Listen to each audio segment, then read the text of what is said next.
Hello, welcome to cook with Rini. ഇന്ന് variety ആയിട്ടുള്ളൊരു chicken റെസിപ്പിയാണ്. Chicken green korma. കുർമ എന്ന് കേൾക്കുമ്പോൾ തന്നെ നമുക്കറിയാം നല്ല റിച്ച് ആയിട്ടുള്ളൊരു കറിയാണ്. ഇത് ഗ്രീൻ കുർമയാണ്. ആ ഗ്രീൻ കുർമ ആവാനുള്ള കാരണം എന്താണെന്ന് വെച്ചാൽ നമ്മൾ ഇതിനകത്ത് മെയിനായിട്ടും ഉപയോഗിക്കുന്നത് പച്ചമുളകും മല്ലിയിലയാണ്. കുറച്ച് സ്പൈസി ആയിട്ടാണ് ഞാൻ ഈ റെസിപ്പി ചെയ്തിരിക്കുന്നത്. നിങ്ങൾക്ക് അത്രയും സ്പൈസി ആക്കണ്ടെന്നുണ്ടെങ്കിൽ പച്ചമുളകിൻ്റെ അളവ് കുറച്ച് കൊടുത്താൽ മതി. പിന്നെ ഇത് അപ്പത്തിൻ്റെ കൂടെയും ചപ്പാത്തിയുടെയും പൊറോട്ടയുടെയും ഇടിയപ്പത്തിൻ്റെ ഒക്കെ കൂടെ കഴിക്കാൻ പറ്റുന്ന നല്ല ടേസ്റ്റി ആയിട്ടുള്ളൊരു സൈഡ് ഡിഷ് കൂടിയാണ്. അപ്പോൾ നമുക്ക് റെസിപ്പിയിലേക്ക് കടക്കാം. ഈ ചിക്കൻ ഗ്രീൻ കുറുമ തയ്യാറാക്കാൻ വേണ്ടിയിട്ട് 800 ഗ്രാം എല്ലോട് കൂടിയ ചിക്കനാണ് ഞാൻ എടുത്തിരിക്കുന്നത്. ചെറിയ കഷ്ണങ്ങളായിട്ട് മുറിച്ചെടുത്ത് വെച്ചിരിക്കുന്നതാണ്. ഈ ചിക്കനിലേക്ക് കുറച്ച് ഉപ്പും 1/4 ടീസ്പൂണോളം മഞ്ഞൾപ്പൊടിയും അരമുറി നാരങ്ങയുടെ നീരും കൂടെ ചേർത്ത് നന്നായിട്ടൊന്ന് പുരട്ടി ഒരു 15 മിനിറ്റ് അതൊക്കെ ഈ ചിക്കനിലേക്ക് ഒന്ന് പിടിക്കാൻ വേണ്ടിയിട്ട് ഒന്ന് മാറ്റി വയ്ക്കാം. ആ മാറ്റി വെക്കുന്ന നേരം കൊണ്ട് നമുക്ക് ഈ കറിക്ക് ആവശ്യമായിട്ടുള്ള ബാക്കിയുള്ള ഇൻഗ്രീഡിയൻസ് ഒക്കെ ഒന്ന് റെഡിയാക്കി എടുക്കുകയും ചെയ്യാം. ഈ കറിയുടെ എരിവ് മുഴുവൻ പച്ചമുളകിലാണ്. ഒരല്പം പോലും മുളക് പൊടി നമ്മൾ ഈ കറിയിലേക്ക് ചേർത്ത് കൊടുക്കുന്നില്ല. അതുപോലെ തന്നെ പൊടികളായിട്ട് മഞ്ഞൾപ്പൊടി മാത്രമേ നമ്മൾ ഇതിലേക്ക് ചേർക്കുന്നുള്ളൂ.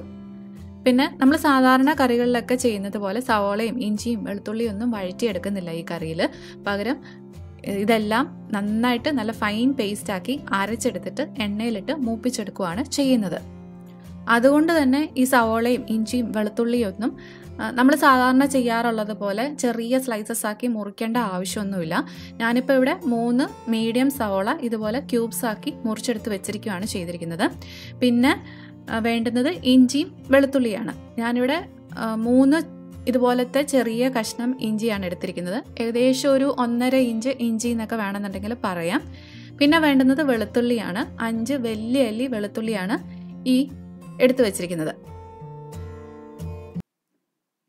ഇത് കൂടാതെ നമ്മുടെ മെയിൻ ഇൻഗ്രീഡിയൻറ്റ്, അതായത് എരിവിന് ആവശ്യമായിട്ടുള്ള പച്ചമുളക് വേണം. ഞാനിപ്പോൾ ഇവിടെ ഒരു 8 പച്ചമുളകാണ് എടുത്തിരിക്കുന്നത്. കുറച്ച് സ്പൈസി ആയിട്ടാണ് ഈ റെസിപ്പി ചെയ്യുന്നത്.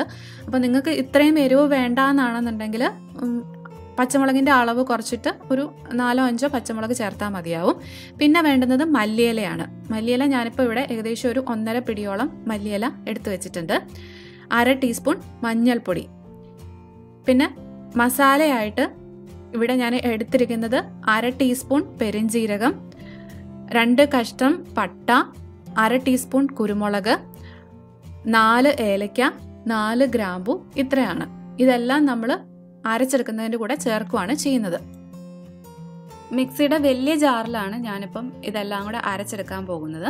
അപ്പം ഈ ഇൻഗ്രീഡിയൻസ് ഓരോന്നായിട്ട് ഈ ജാറിലേക്ക് ചേർത്ത് കൊടുത്തിട്ട് ഇതെല്ലാം അരഞ്ഞു കിട്ടാൻ ആവശ്യമായിട്ടുള്ള വെള്ളം കൂടെ ഒഴിച്ചു കൊടുക്കണം. നമ്മൾ ഇതിനകത്തേക്ക് സവോളയും ഇഞ്ചിയും വെളുത്തുള്ളിയൊക്കെ ചേർക്കുന്നത് കൊണ്ട് തന്നെ വെള്ളം ഒഴിക്കാതെ ഇത് അരച്ചെടുക്കുക എന്ന് പറഞ്ഞാൽ കുറച്ച് ബുദ്ധിമുട്ടായിരിക്കും. അതുകൊണ്ട് ഇത് നല്ല ഫൈൻ പേസ്റ്റാക്കി കിട്ടാൻ മാത്രം വെള്ളം ഒഴിച്ചിട്ട് അരച്ചെടുക്കുക. ഇതായപ്പം ഞാൻ അതെല്ലാം കൂടെ നന്നായിട്ട് അരച്ചെടുത്തിട്ടുണ്ട്. ഈ ഒരു കളറാണ് നമ്മളിത് അരച്ചെടുക്കുമ്പം ഉള്ളത്. നമ്മളിനി ഇത് മൂപ്പിച്ചെടുക്കുമ്പോഴത്തേക്ക് ഇതിൻ്റെ കളർ കുറച്ചുകൂടി ഒന്ന് കൂടും, നല്ലൊരു ഗ്രീൻ ആയിട്ട് വരും. അപ്പോൾ ഇത് നമുക്ക് മാറ്റി വയ്ക്കാം. ആ ഗ്രീൻ പേസ്റ്റ് കൂടാതെ നമ്മൾ വേറൊരു പേസ്റ്റും കൂടെ ഈ കുറുമയ്ക്ക് വേണ്ടിയിട്ട് തയ്യാറാക്കുന്നുണ്ട്. അതിന് വേണ്ടുന്ന ഇൻഗ്രീഡിയൻസ് ആണ് ഈ ഇരിക്കുന്നത്. അതായത് 1/2 കപ്പ് തേങ്ങ ചിരകിയത്, 1/4 കപ്പ് അധികം പുളിയില്ലാത്ത തൈര്, പിന്നെ ഒരു 1/4 കപ്പോളം കാഷ്യൂനട്ട്. ഇത്രയും കൂടെ നമ്മൾ അരച്ചെടുക്കണം. ഇത് ഞാൻ മിക്സിയുടെ ചെറിയ ജാറിലിട്ടിട്ടാണ് അരച്ചെടുക്കുന്നത്. ഇതിനകത്ത് നമ്മൾ തൈര് ചേർക്കുന്നത് കൊണ്ട് തന്നെ വെള്ളം ഒന്നും ചേർക്കാതെ നമുക്കിത് അരച്ചെടുക്കാനായിട്ടാവും.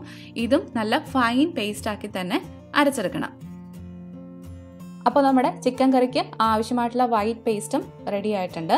നമ്മുടെ കറി തയ്യാറാക്കുന്നതിന് മുമ്പായിട്ട് ചെയ്യേണ്ട 3 കാര്യങ്ങളും ചെയ്തു കഴിഞ്ഞു. ചിക്കൻ മാരിനേറ്റ് ചെയ്യുക, വൈറ്റ് പേസ്റ്റ് റെഡിയാക്കുക, ഗ്രീൻ പേസ്റ്റ് റെഡിയാക്കുക. ഇനി നമുക്ക് കറിയുടെ പ്രിപ്പറേഷനിലേക്ക് കടക്കാം. ഒരു പാൻ അടുപ്പിൽ വെച്ചിട്ട് ചൂടായി വരുമ്പോഴത്തേക്കും അതിലേക്ക് നമുക്ക് ആവശ്യത്തിനുള്ള എണ്ണ ഒഴിച്ചു കൊടുക്കാം. ഏതെണ്ണ വേണമെങ്കിലും ഉപയോഗിക്കാം. വെജിറ്റബിൾ ഓയിലോ വെളിച്ചെണ്ണയോ ഏത് വേണമെങ്കിലും ഉപയോഗിക്കാം. ഞാനിപ്പോൾ ഇവിടെ ഏകദേശം ഒരു 3.5 ടേബിൾ സ്പൂണോളം എണ്ണ ഒഴിച്ചു കൊടുക്കുന്നുണ്ട്. ഈ എണ്ണയൊന്ന് ചൂടായി വരുമ്പോഴത്തേക്കും അതിലേക്ക് നമ്മൾ ആ അരച്ചെടുത്ത് വെച്ചിരിക്കുന്ന ഗ്രീൻ പേസ്റ്റ് ഉണ്ടല്ലോ അത് ചേർത്ത് കൊടുത്ത് ഒന്ന് മൂപ്പിക്കണം. അപ്പം നമ്മൾ സവോളയും പച്ചമുളകും ഒക്കെ പച്ചയ്ക്കാണ് അരച്ചെടുത്തിരിക്കുന്നത് അല്ലേ, അതുകൊണ്ട് തന്നെ അതിന് ആ ഒരു കുത്തലുണ്ടാവും. അപ്പം ആ കുത്തലെല്ലാം പോകാൻ വേണ്ടിയിട്ടാണ് നമ്മൾ ഈ എണ്ണയിലിട്ട് ഇത് മൂപ്പിക്കുന്നത്. ഈ മിക്സിയിൽ ബാക്കിയുള്ള ആ പേസ്റ്റും കൂടെ ഒരല്പം വെള്ളം ഒഴിച്ചൊന്ന് കഴുകി ഇതിലേക്ക് ഒഴിച്ചു കൊടുക്കാം. ഈ പേസ്റ്റ് ഈ എണ്ണയിൽ കിടന്ന് ഒരു ലോ ടു മീഡിയം ഫ്ലെയിമിൽ കുറച്ച് നേരം ഒന്ന് മൂത്ത് കിട്ടണം. മൂത്ത് നന്നായിട്ട് അതിൻ്റെ എണ്ണയൊക്കെ തെളിഞ്ഞ് ഒരു തിക്കായിട്ടുള്ള പേസ്റ്റായിട്ട് വരും. അതുവരെ നമ്മൾ ഇടയ്ക്കിടയ്ക്ക് ഇളക്കി കൊടുക്കണം. എപ്പോഴും ഇളക്കി കൊടുക്കേണ്ട ആവശ്യമില്ല. ഇതിങ്ങനെ കിടന്നിങ്ങനെ തിളയ്ക്കും. അപ്പം നമ്മൾ അടിയിൽ പിടിക്കാതിരിക്കാൻ വേണ്ടിയിട്ട് മാത്രം ഇടയ്ക്കിടയ്ക്കൊന്ന് ഇളക്കി കൊടുത്താൽ മാത്രം മതി.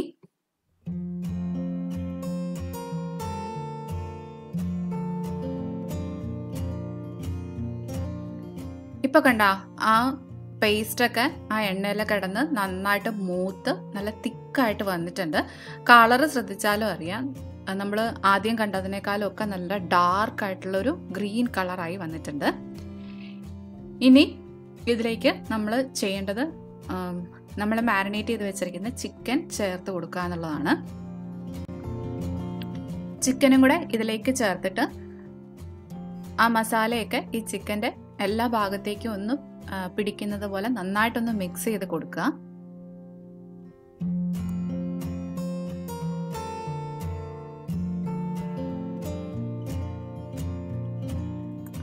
ഒരു മിനിറ്റ് ഈ മസാലയൊക്കെ ചിക്കനിലേക്ക് ഒന്ന് കുക്കാവട്ടെ.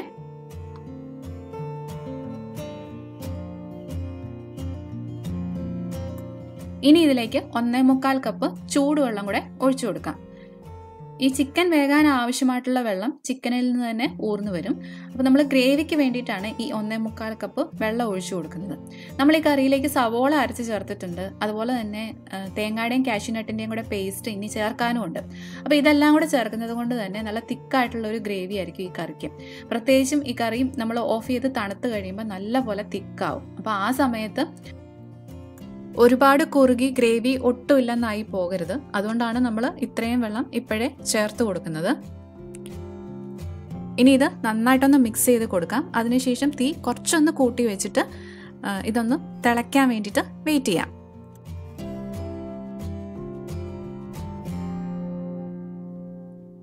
ഇപ്പോൾ നമ്മുടെ കറി തിളച്ച് തുടങ്ങിയിട്ടുണ്ട്. ഇനി തീ കുറച്ച് വെച്ചിട്ട് മൂടി വെച്ച് ഈ ചിക്കൻ വേവിച്ചെടുക്കാം.